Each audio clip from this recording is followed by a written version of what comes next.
નમસ્કાર, આપ જોઈ રહ્યા છો સ્પાર્ક ટુડે ન્યૂઝ। જાફરાબાદમાં સાગર ખેડૂનું 1 જૂનથી 2 મહિનાનું વેકેશન થયું છે। અમરેલીના જાફરાબાદમાં 1 જૂનથી માછીમારો 2 મહિનાના વેકેશન પર છે। રાજ્ય સરકાર દ્વારા દર વર્ષે 1 જૂનથી માછીમારો દરિયો ન ખેડવા માટે સૂચના આપી દેવામાં આવતી હોય છે, ત્યારે માછીમારો દ્વારા દરિયામાં માછીમારી કરવા ગયેલી તમામ બોટને કાંઠે બોલાવી લેવામાં આવી છે।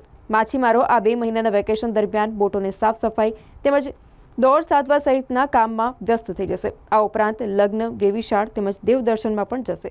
અત્યારે જે 2 મહિનાની સિઝન ગવર્મેન્ટ તરફથી બંધની છે એ અમારો બધો બોટ મેન્ટેનન્સ પ્રસંગ બધું કરવાના હોય, બોટ મેન્ટેનન્સ ઝાડ અને લગ્ન પ્રસંગ હોય બધા દરિયાકાંઠે હોય છે।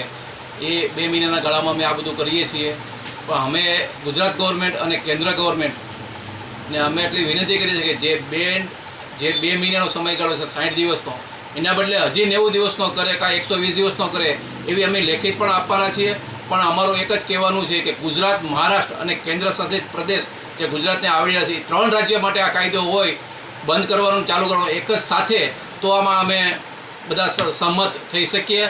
બાકી તો ગુજરાત બંધ રહે અને મહારાષ્ટ્રવાળા આવીને બધી મચ્છી લઈ જાય એટલે અમારા ગવર્મેન્ટને આ પણ અમે વિનંતી કરીએ છીએ કે આ 2 મહિનાની સિઝનની અંદર અમે બધા પ્રસંગો બધું કામ કરીએ છીએ।